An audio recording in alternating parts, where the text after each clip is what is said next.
So welcome and thanks for joining us for this evening's Oriental Institute Museum lecture. I'm Kirsten Newman, curator at the OI Museum, and I'll be hosting today's talk. First, I would like to give a brief introduction to the Oriental Institute.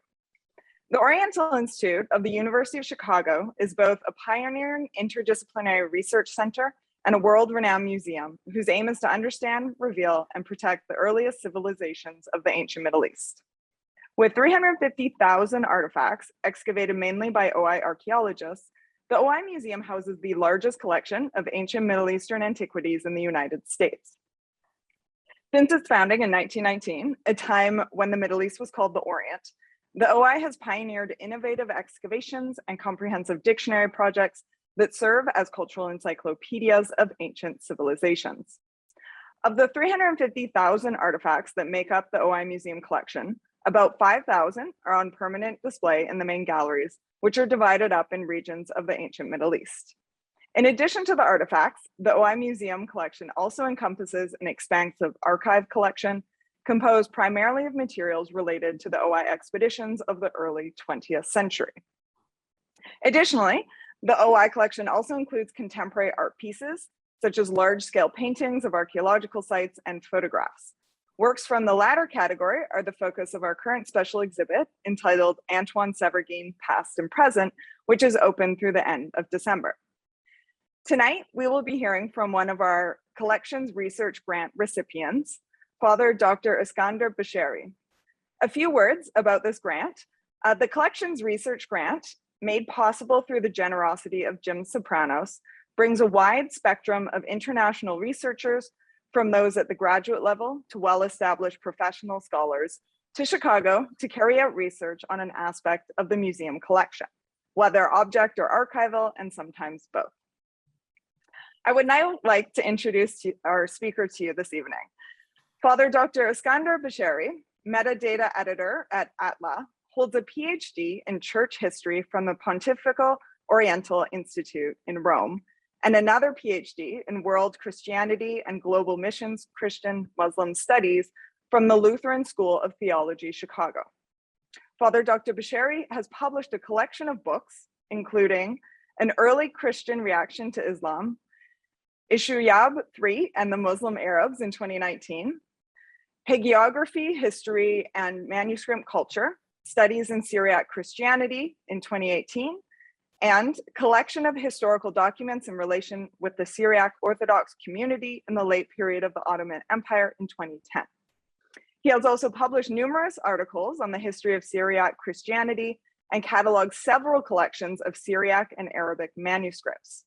He is also adjunct instructor of Syrian language at the Lutheran School of Theology in Chicago. Father Dr. Bcheiry is also a priest from the Syriac Orthodox Church and has served as a pastor of his community in Chicago since 2016. And tonight, he will speak to us on the life and homilies of Jacob of Seruj in celebration of the 1500th anniversary of his death. So I will now pass it over to Father Dr. Bcheiry. Good evening, and thank you all for your presence today. A good homily is the fruit of an inspiring thought and articulate language. The thought evolves the language, and the language facilitates and carries the thought. And if we would think about the best Syriac theologian poet who composed eloquent homilies through the history of Syriac Christianity, Jacob of Seruj, who was called the flute of the Holy Spirit or the harp of the Holy Spirit, sits at the top, only second to Afrem the Syrian. Jacob was described as, quoting, an unrestrained writer and one of the princes of the language. His poems attained wide popularity and spread everywhere. His poetry finds its way directly to the heart and amuses those who listen to it. One never reads one of his poems without becoming infatuated by it. Jacob's poetry contains masterpieces and beauties which amaze the mind and arrest the heart. And the quote.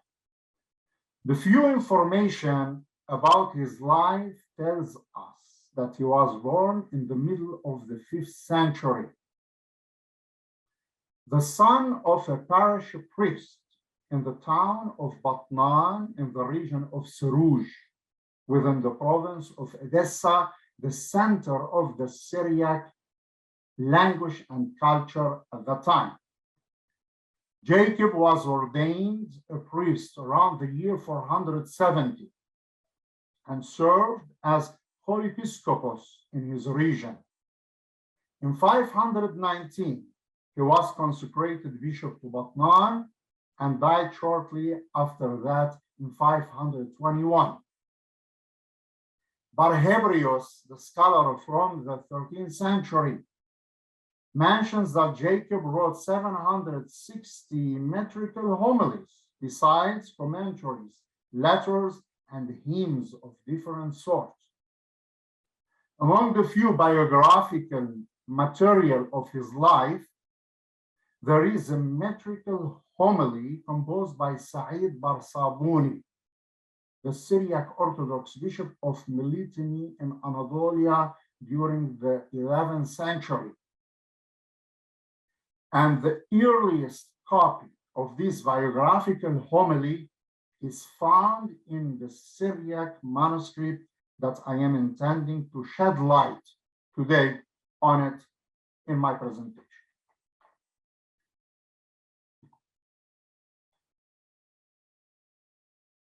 The plan for the presentation will be according to the following. First, I would like to shed light on the history, origin, and the identification of the Syriac manuscript 1208. Then the importance of this manuscript in relation to Jacob of Seruj, homily, and life. At the end, the importance of the Syriac manuscript 1208 found in the Oriental Institute Museum, Chicago, in relation with Jacob's life. The metrical life of Jacob of Seruj by Sa'id Barṣawm that I mentioned before. As you see from the photo image, the manuscript is huge, contains around 310 foil, but originally it was even larger because the first 7 quires at the beginning were lost, and about 1 quire, the last quire at the end, was lost.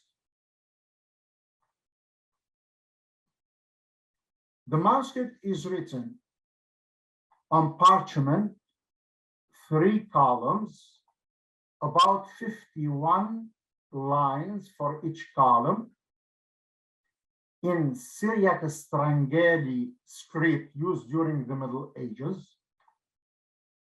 The title of each homily or composition in red ink, while the body of the text in a black ink.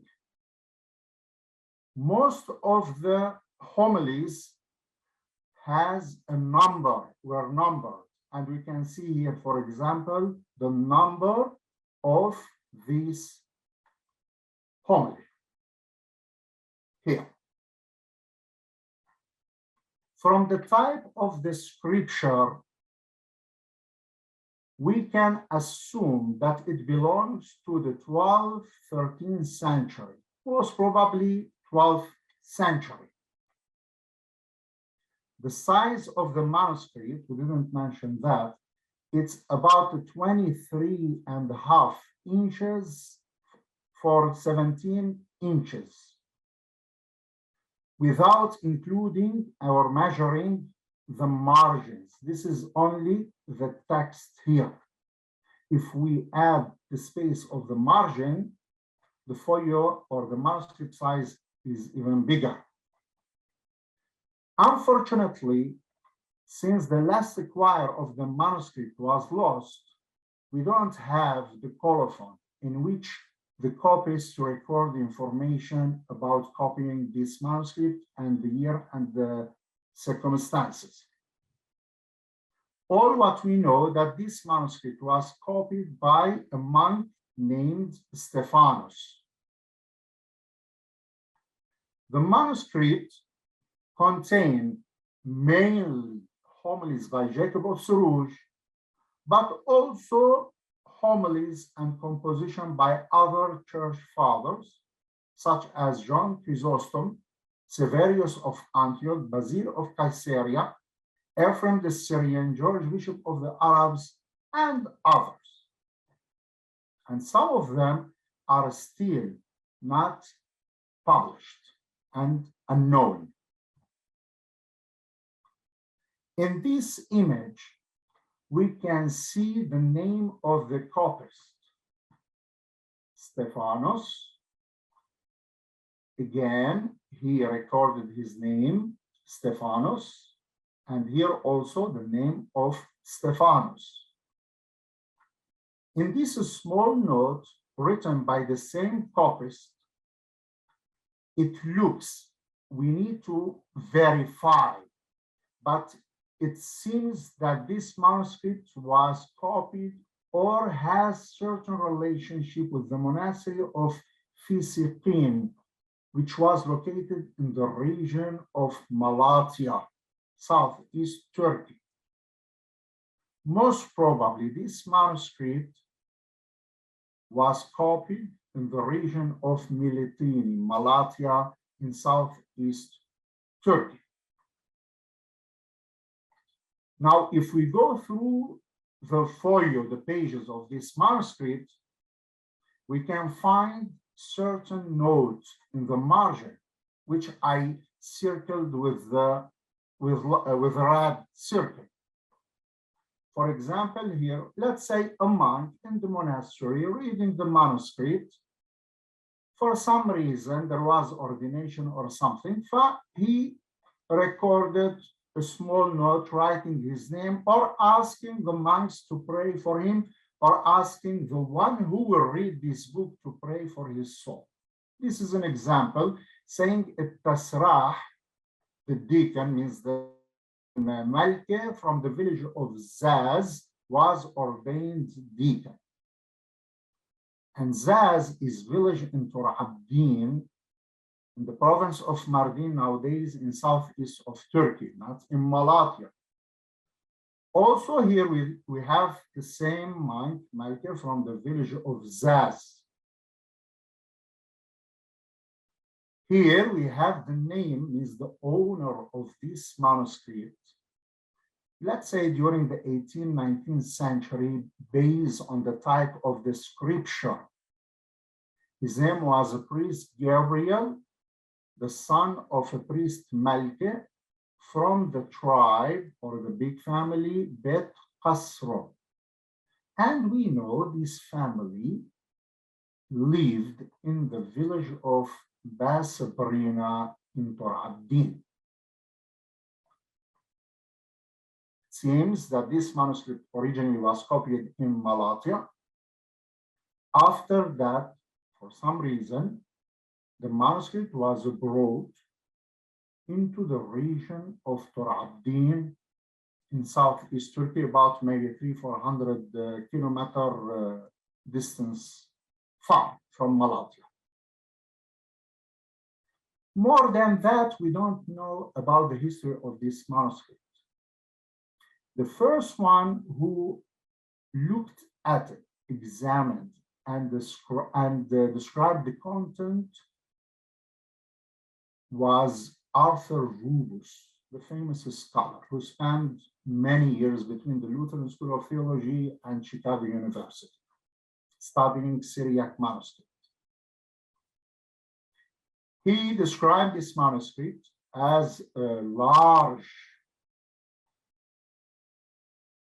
volume, a giant tome, a volume on parchment of enormous measures as well as weight. However, he said that we don't know nothing about the background of this manuscript, from where it came, the background, the original provenance, we don't know nothing.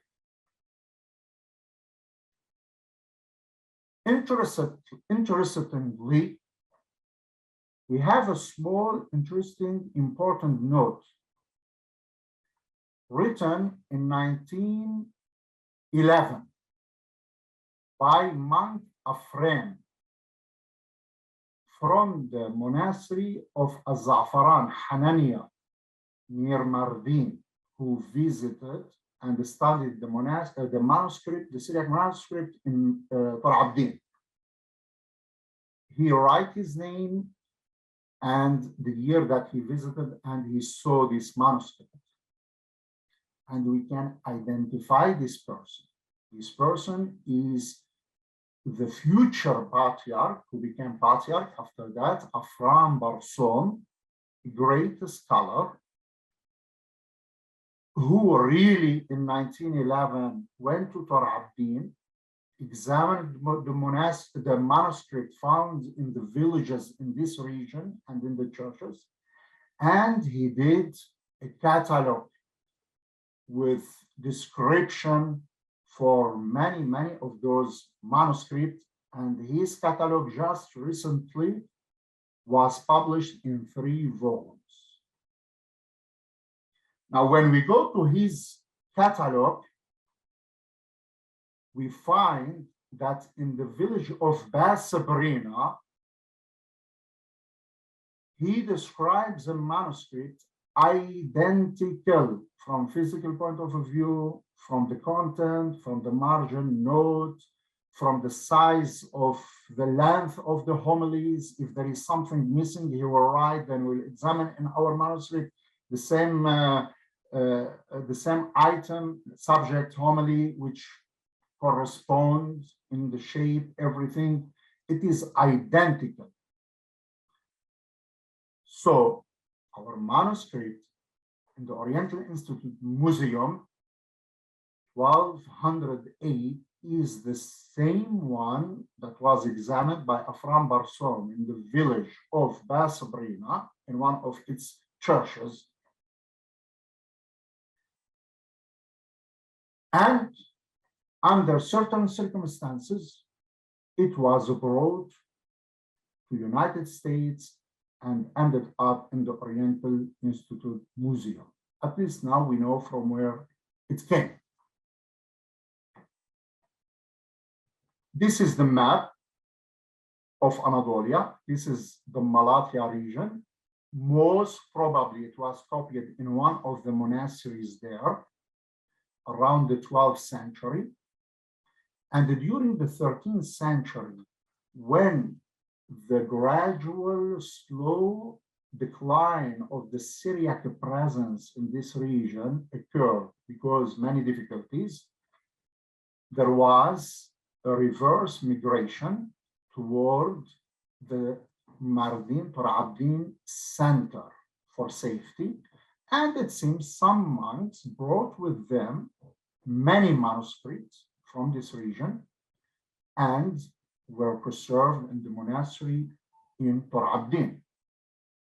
And this is based on the same village, Bas-Sabrina.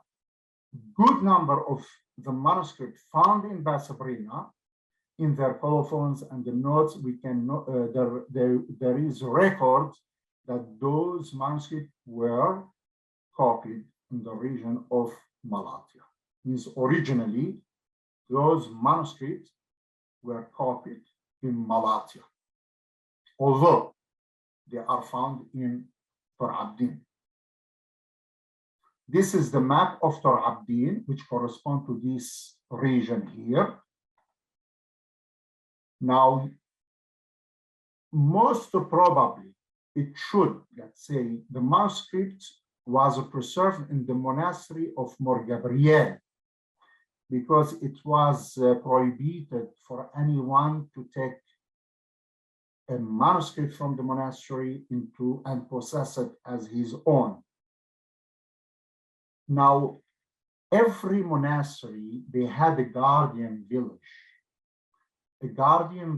nearby village that takes care of the monastery from different aspects, social, economic. They are the guardian, the protector of the monastery. Every monastery has a village. And Barṣawm, which is very close to the monastery of Mor Gabriel, was historically known as the guardian village, the protective village of the monastery.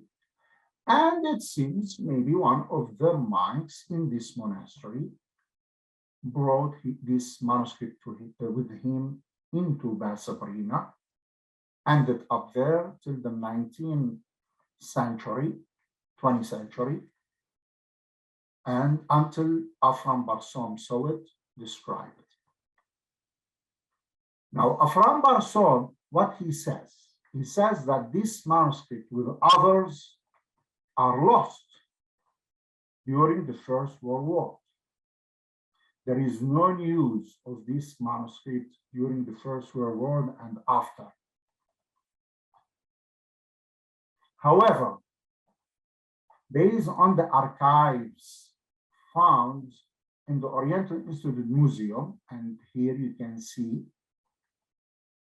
part of these archives, we have certain notes, purchases that shows that the same Afrem Barṣawm who claimed the loss of this manuscript, actually, he is the same person who sold part of those manuscripts to the Oriental Institute Museum when he came and visited the United States in 1927.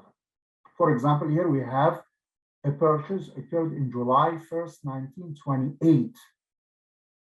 3 Syriac manuscripts, 7 parchment leaves written in Syriac, Mar Severius Afrem Barṣawm, the Monophysite Archbishop of Syria and Lebanon, who became later the patriarch, and were purchased by Dr. Martin Springling, an Arabist, a scholar in the Oriental Institute Museum in this date. But this document is about other manuscripts from Barṣawm. We were able to identify them. But our manuscript, 1208, it was purchased by Springling in Paris, France, in the same year, 1928. Means this manuscript from Barṣawm was brought into France, Paris, by whom we don't know, probably maybe Afrem Barṣawm, because in that year he was in France, in Lausanne. He visited the Oriental Institute. The Oriental Institute purchased this manuscript from him. The same year, Springling traveled to France to bring that manuscript from Paris. Means we don't know the details, but what is important that now we know how this manuscript traveled from country to country and ended up here in Chicago. Vubus, as we mentioned, was the first one to describe the content, but in simple way. And here, this is the original description of Vubus, part of the description of Vubus, which later he published in the Corpus Christianum, Corpus Christianum Oriental.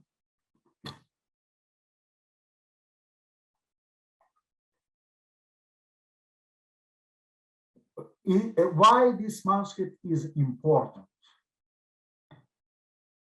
Because Barṣawm himself, in his book, The History of the Literature, the Syriac Literature, talking about Jacob of Seruj, he mentions that there are so much manuscripts contain his homilies, but there is a particular one in Chicago. And he doesn't say Chicago, he says Barṣawm, And this exactly what he says. Our libraries at the Safaran, Jerusalem, Mardin, as well as all the library of the Vatican and London British Museum contain more than 400 of these memory, both of which are written on parchment. And if you realize that the monk Paul Bcheiry published 200 memory in 5 thick volumes, you would estimate that their total number comprises 19 volumes. Then what he says, 77 of these homilies, memory, had been selected and added to the collection of the homilies for the whole year in a manuscript which I found in Sabrina, which is different from familiar collection. It is particular, which is different from familiar collection. Because of that, it's very important to systematically and deeply examine this the manuscript and compare the content here with the other manuscript and see the difference and work on a critical edition of the homilies. I will give him an example. Jacob of Seruj has a homily on titled On a Patron Saint. And here we have the sources, the manuscript that contain this homily in Damascus, in the Vatican, Diyarbakir, and they mention here Chicago Oriental Institute. Although they didn't see, means the one who, let's say, mentioned those information, they don't know, they didn't see our manuscript. Just they followed the description of rules. However, this homily in the manuscript of Chicago, Oriental Institute Chicago, 1208, differs from the rest. For example, the rest, they end here with the yellow, where I highlighted the Syriac part with yellow, they end there. But in this manuscript, as Afrem Barṣawm mentioned in his book, we have this part in red. That doesn't, this is an addition. It is found only here. Another example, the homily of Jacob of Seruj on the 2 thieves that were crucified with Christ. This is a collection of the manuscripts in Damascus, Vatican, Diyarbakir, many places. However, the Chicago Oriental Institute 1208 differs. This part highlighted in red doesn't exist. When you do comparison between the copies, you don't see this part. Another example, Jacob of Seruj on the cherub and the cherub, the angel and the thief.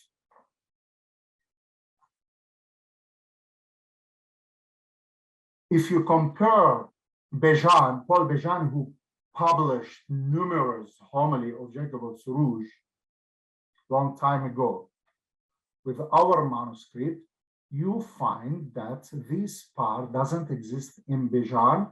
And here a comparison, you will see manuscript Vatican Syriac, the same homily in a manuscript in the Vatican, and this is Chicago. The Vatican will end here, which correspond to the yellow here. But this last paragraph doesn't exist here. This right here is the title of the following homily. The text ends here, correspond to here.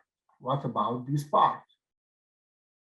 Another example, homily on King David's plot against Uriah the Hittite, which is a composition, mixed composition by Afrem the Syrian, Jacob of Seruj, and Balai.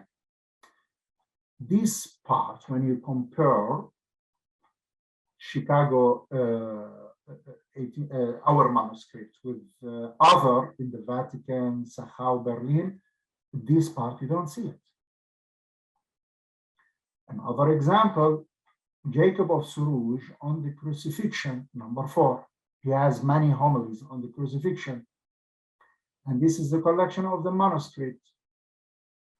I did comparison here. You have the Vatican Syriac 17, Vatican Syriac 18, and our manuscript. Those are the same. They start with the yellow, means the parts I highlighted in yellow. Here, the yellow in these two manuscripts correspond the yellow here. What about the red here?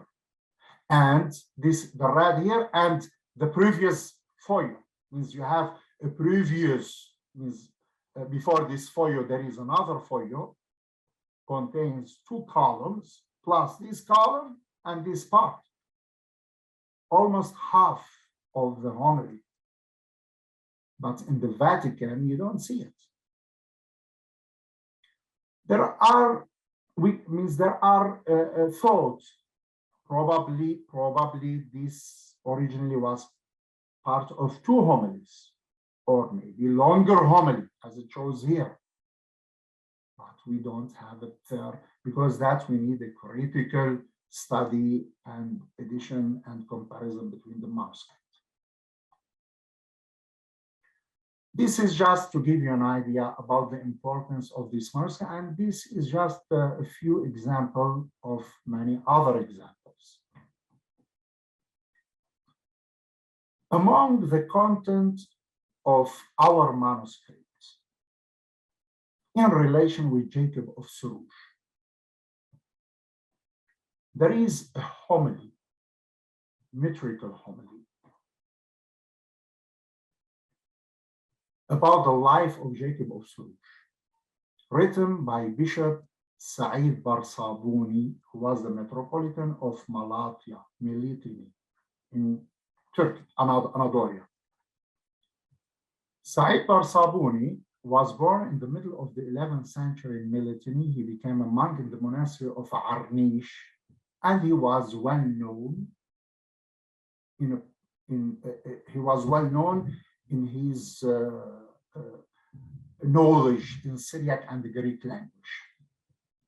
He was consecrated Metropolitan of Militini in 1095, but for some reason, he was murdered by Gabriel the Great, the governor of Militini, in the same year, after 40 days after his ordination. The patriarch ordained him. After 40 days, the city was besieged by the Turkish, and there was tension within the city. And for some reason, the governor was offended and killed the bishop. Barṣawm is remembered more as an author. He composed a variety of liturgical writing, hymns, and a few homilies. He had interest about the hagiography, the life of the saint, and he revised the annual calendar of the Festival of Saints, to which he added a few feasts. Means it shows that he had interest about the life of saints. And he wrote the metrical homily on Jacob of Seruj. And this picture here, this is the image of the one found in our manuscript. And there are very few copies worldwide. And the interesting in our manuscript that contain the oldest one, the earliest version.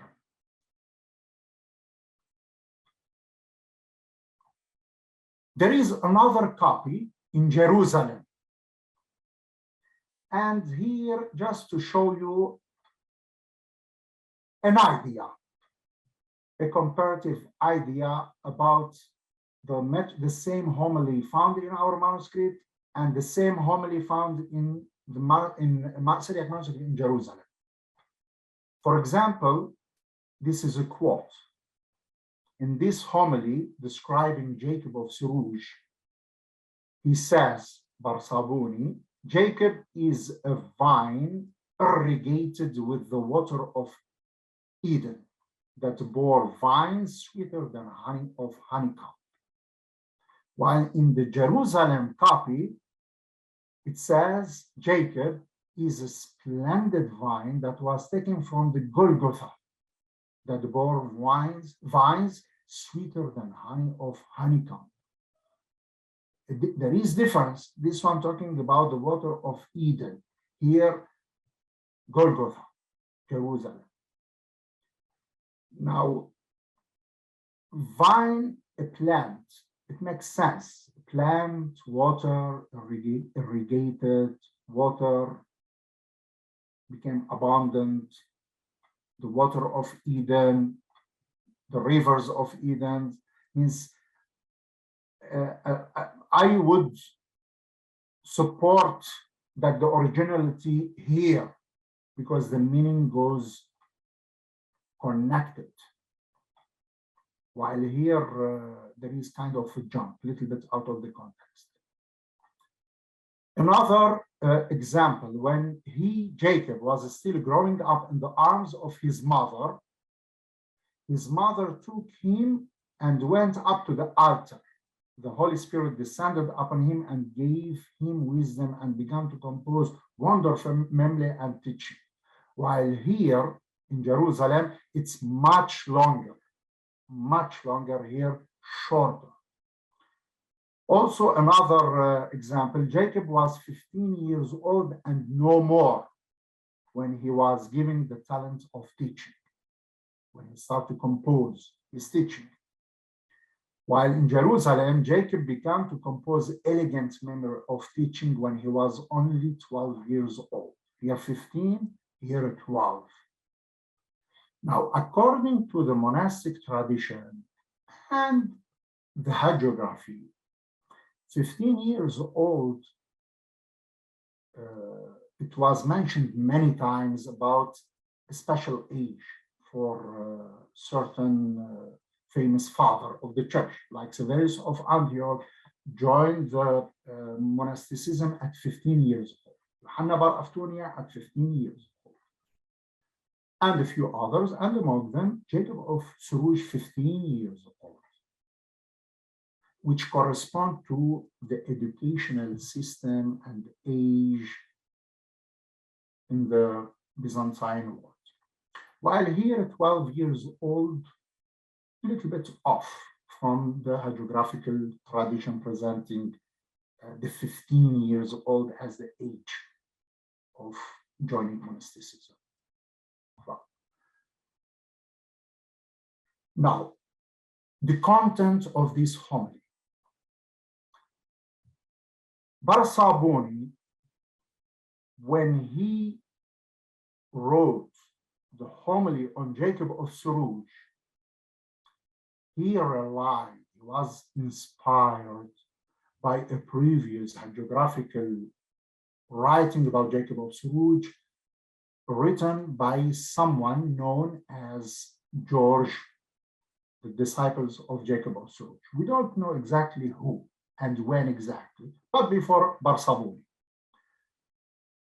Barṣawm relied on the previous hagiographical, which became the backbone, the original structure, the backbone of a Sabuni homily in the 11th century. However, the hagiographical, means the metrical life of Jacob of Seruj by George, is more simple, and it is really hagiographical composition intends to commemorate, and encourage the members of the local church, the monastery, to seek the help of Saint Jacob. It was written really within the traditional, the typical motives of writing hagiography. Popular piety, seeking the help of the saints, encouraging them. Barṣawm took that as basis and evolved it, developed it into a rhetoric device to express much far ideas and agenda. Here, First, As-Sabuni, this is the idea that he reflects at the beginning of this homily, the incapability to describe the quality in contents and in form of Jacob's teaching. Nobody can describe the quality of the content in form and the style, the eloquence quality of Jacob. Nobody can do that. Even he cannot do that. Now, in other hagiographical texts, the author will express that in one sentence, one paragraph, 1 page, 2 page, 3 page, while Barṣawm, he has an excessive 7, 8 pages, just to emphasize this idea that nobody can describe it, contain it, comprehend the writing, the teaching of Jacob of Seruj. However, he says at the end, he was forced to do that, forced not to do that, but all what he was able to do, just to tell us the reason and the circumstances in which Jacob of Seruj delivered his homily. Just the circumstances. Then he moves to the next point, highlighting the illiteracy of Jacob, followed by a series of rhetorical open questions. What is the proof that Jacob was illiterate? He heavily emphasized on the illiteracy of Jacob. Then he moves, emphasizing the miraculous nature of Jacob's teaching. It is beyond the capability of a human being. No human speech can match, imitate, or contain Jacob's teaching. Then he moves to the next point. The inimitability of Jacob's teaching is a sign of its divine origin. It's too much. Then it follows with series of rhetorical questions. What is the proof of this inimitability? And he lists these points. The alignment of Jacob's teaching in style and form with the apostolic foundation of faith.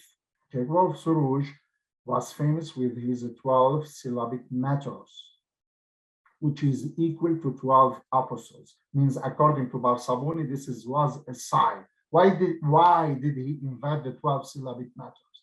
Because he was inspired by the Holy Spirit to do that, so that his homilies will be aligned with the 12 apostles.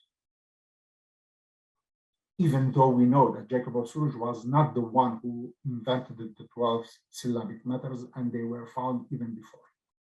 Then he moves to the eloquence quality of Jacob's teaching, surpassed the eloquence of all the Greeks and other Syrians, philosophers, wise men, orators, grammarians, and theologians. Jacob, according to Barṣawm, beat all those who came before him or after him in the quality of eloquence.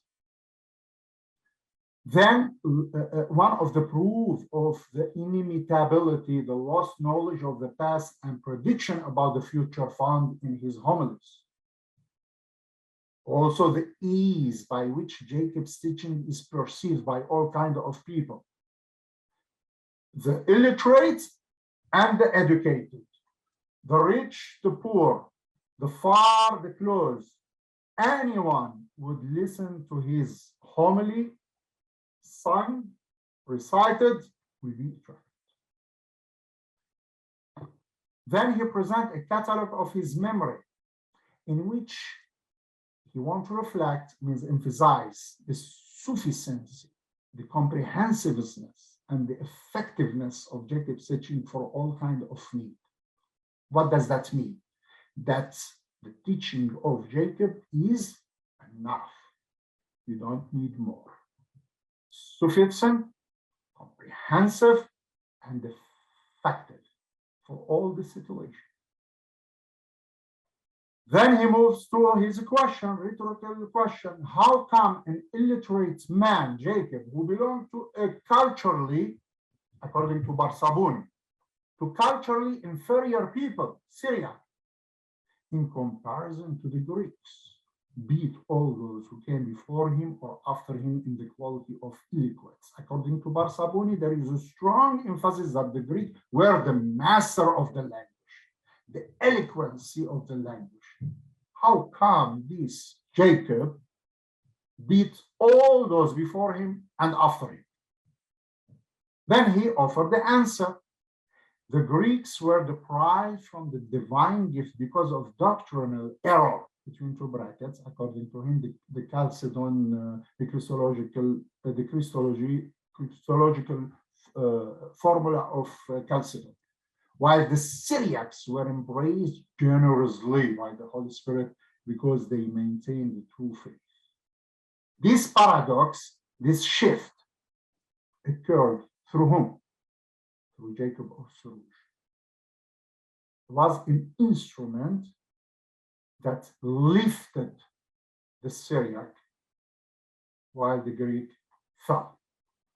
And he concludes, Barṣawm, the homily on Jacob concludes expressing pride of a cultural and religious nature toward what he calls our side or country, who follow the straight and true faith that learned from Orthodox teachers. Blessed is the city of Edessa and Syria, which did not neglect the splendid image to whom Saint Jacob has entrusted. And this is big word, because according to the tradition, it was Jesus who entrusted his image to the city of Edessa. And Barṣawm assimilate Jacob to that by who entrusted the splendid image to whom? To Edessa, that Jacob has entrusted. Now, to understand all of that, we have to return back to the historic context of Barṣawm. During the 10th, 11th century, the Byzantine forces reoccupied much of eastern Anatolia. This was the Limisphere. Melitene was within Muslim dominion. The Byzantine were able to reoccupy it. And because the land was empty and the Greek refused to leave on the border, fearing the counterattack of the Muslim, the Byzantine emperor asked the Syriac patriarch to bring his people and to settle in Melitene here. And this is what happened. And he assured to him that he will give him religious tolerance. The patriarch brought so much people, and many of them settled here. And this was the beginning of what scholars call it the Syriac Renaissance. Many monasteries which flourished, which produced many scholars, among them Michael the Syrian, Barhebrius, Barsalibi, and many. This 11th century. Now, the emperor was defeated in one of the battles with the Arabs, and as a reaction, he blamed, according to the history, to Michael the Syrian, he blamed his defeat because he allowed the heretics, according to them, to spread in Byzantine dominion. And since that time, there was tension between the Greek Chalcedonian and the Syriac non-Chalcedonian. There was strong tension. One of the patriarchs was imprisoned with other bishops, were deported to Constantinople and were thrown in the prison. Means there was tension. So it seems that in this period of religious and cultural tension between the Syriac Miaphysite and the Chalcedonian Greek, Said Barṣawm composed his metrical homily on Jacob of Seruj to encourage the member of his community and assert the legitimacy of their faith.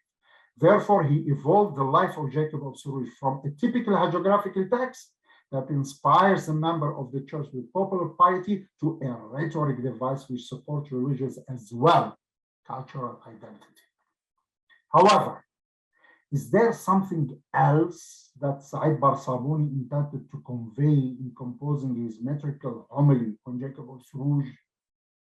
But Sa'id Barṣawm's excessive emphasis on Jacob's illiteracy and his miraculous teaching be an echo of an Islamic theological concept. In Islamic theology, the illiteracy of Muhammad, the Prophet of Islam, is a way of asserting that he was a transparent mediator of divine revelation and the sign of the sincerity of his prophethood. As an illiterate, Muhammad was incapable of composing the eloquent quality of the Quran. History tells us that by the 9th century, due to great efforts to translate classical and philosophical works from Greek into Arabic via Syriac, the Quran and Muhammad were attacked by Christian apologetics. This occurred when the scientific culture and linguistic quality of the existing culture in the region were subject of comparison. Therefore, by that time, Muslim theologians emphasized the doctrine that the Quran is a miracle and its inimitability is the proof granted to Muhammad in confirmation of his prophetic status. Then by the 11th century, the direction and nature of the interaction changed, and Syriac scholars became receptive of Islamic culture, to which they have contributed through their translation of Greek philosophy. This period has been called the Syriac Renaissance, in which many important works on history, philosophy, theology, law, language, and literature were composed by Syriac scholars. The most important works of this movement include كتاب الترجمان في تعليم لغة السريان by Elia of Nisibis, which was written to facilitate the shift of grammatical, theological, and scientific concepts from Arabic to Syriac, or the Book of Dialogue by Severus Barmachako, who based Syriac grammar rules on principles of Arabic language, or the Book of Syriac Grammar by Yeshua Bar Malkun, which uses Arabic language rules, or the grammar book by Barhebrius called Book of Splendor, which is based on Al-Muhassaf fi al-Nahu by Az-Zamakhshari. And finally, Al-Fardaus by Abd Yeshua Bar Bricho, which was written to prove the richness of the Syriac language in response to Arab thinkers who despised the Syriac language and claimed that it was not a philosophical and theological language. A more specific example of a Syriac author who adapted Islamic concepts is Barhebrius. In a systematic way, Barhebrius integrated and incorporated Islamic theological thought about the prophethood of Muhammad in order to defend his own Christian doctrine of the incarnation. In his principal work on Christian theology, and here I'm using the wording of a scholar who wrote in this subject. I can post the references. In his, he used, means here, Barhebrius, it's a great and corporate Islamic theological thought about the Prophet of Muhammad in order to defend his own Christian doctrine of the incarnation. In his principal work on Christian theology called the Murath Qudsi, or the Lamp of the Sanctuary, Barhebrius incorporated Islamic thoughts mainly from the corpus of Fakhruddin al-Razi, Muhassal Afkar al-Mutaqaddimin wal-Mutaakhirin. Barhebrius' reliance on al-Razi's proofs of prophetology in his own discourse on the incarnation goes much further than previously assumed, according to these scholars. The proofs of a prophecy by the Muslim theologian Fakhruddin al-Razi served as a model for Barhebrius' Christian apologetic defense of the doctrine of the incarnation. I'm concluding. In this context of religious and cultural interaction between Christian and Muslims, it seems that Sa'id Barṣawm composed his metrical homily on Jacob of Seruj, not only to encourage the members of his community and assert the legitimacy of their faith, but also to consolidate his cultural and religious identity by using the figure of Jacob of Seruj as the axis, center, and support of such consolidation. Therefore, Barṣawm evolved the life of Jacob of Seruj from a typical hagiographical text that inspires the member of the church with popular piety to a rhetoric device which supports religious as well cultural identity of his Syriac community, not only within Byzantine, Chalcedonian, Syriac, non-Chalcedonian context, but also in inter-religious setting and calculation. Conclusion. I would like to conclude using almost the same words of my introduction. The thought evolves the language, and the language translates and carries the thought.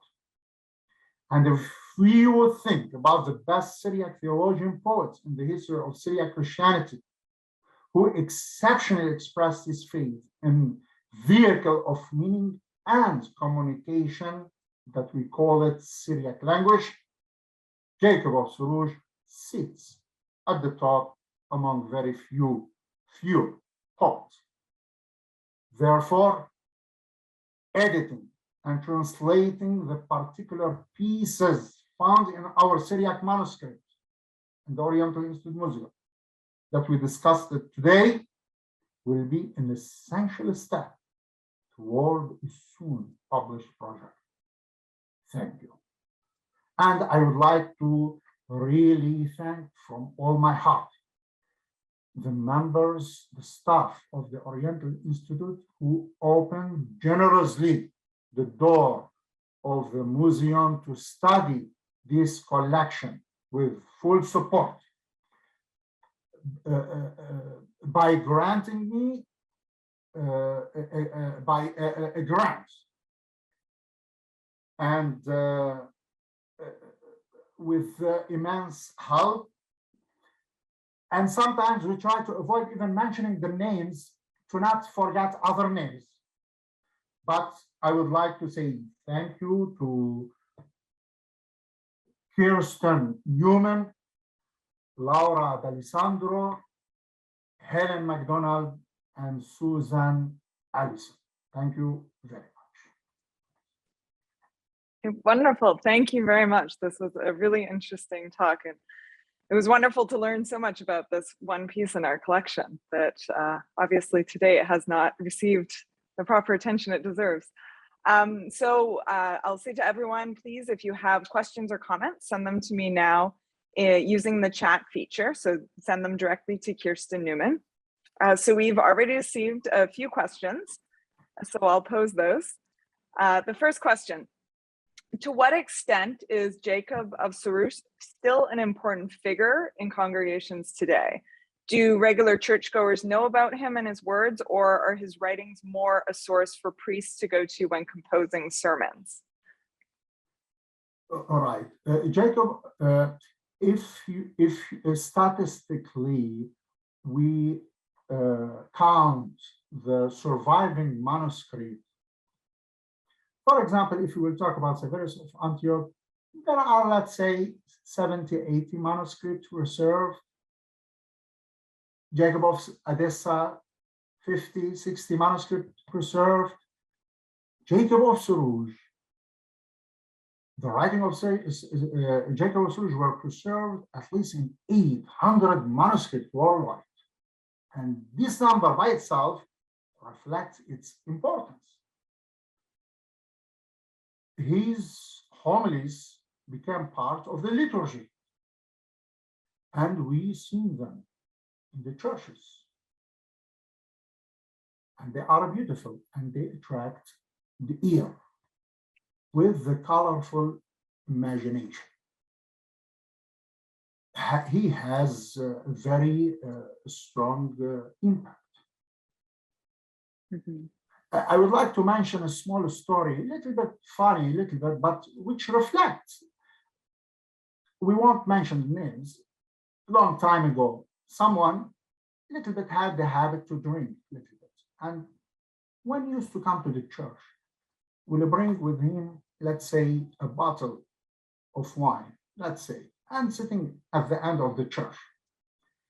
And sometimes will forget himself while the deacons singing the homilies of Jacob of Seruj in the church with beautiful voice and beautiful rhythm, will forget himself, and he will start to scream from the end, saying, yes, yes, in the middle of the literally.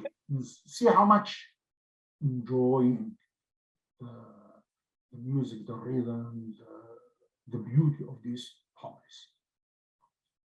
Well, that's really nice. One other question. How long have you been working with the collections at the Oriental Institute Museum? It has been about 5 years, 6 years. In this period, the life of Severus of Antioch, written by Patriarch Kyriakos, found in this manuscript, was published, and other material were published. And hopefully, very soon, this homily about Jacob of Seruj, written by Barṣawm, will be published, be submitted very soon. And means, all right, these 5, 6 years. Were you aware that this manuscript existed before you came across it at the OI? To be honest, I am very grateful to 2 people. Professor Sebastian Brock and Professor Robert Kitchen, who mentioned for the first time the manuscript to me. If they didn't mention it, I wouldn't know. Thank you for Professor Robert Kitchen and Professor Sebastian Brock. Oh, that's wonderful. Is there an easily available translation of the works of Jacob of Seruj in English, or do we have to look for the Arthur Vobus volumes, or is there something else? No, it was many, not all, but good number of his homily were edited, and also good number of his homily were translated into English, but still there are parts not edited yet and not translated yet. Okay. And actually, among those who work on Jacob of Seruj translating his works, since we mentioned their name, Professor Sebastian Brock and the Professor Robert Kitchen. Wonderful. Okay, well, we've gone a little past 6, so I think it's probably a good time to wrap things up. But I want to say thank you again, Father Dr. Bcheiry, for giving the talk this evening. Thank you to everyone for joining us. We will also be posting a recording of this talk to the Oriental Institute YouTube page. So if you do want to watch it again, you can do so on that platform. Are there any last words that you would like to add? Thank you for everybody who watched today, and I appreciate that, and it is encouragement to discover more and more Jacob of Seruj, who's this year, this month, November 29, 2021, is the 1,500 years celebrating his death. He died exactly 1,500 years ago in November 29, and we are grateful to the Oriental Institute who hosted, in the memory of the 1,500 years commemorating Jacob of Seruj. It was the only institution to host and celebrate Jacob of Seruj in Chicago and Illinois. Thank you. Well, thank you for giving us the opportunity to do so. Okay, so thank you, everyone, and we would like to wish you a good evening. For over 100 years, the OI has been a leading research center for the study of ancient Middle Eastern civilizations. Join us in uncovering the past and learn about the beginnings of our lives as humans together. Become a member by visiting oi.uchicago.edu/member.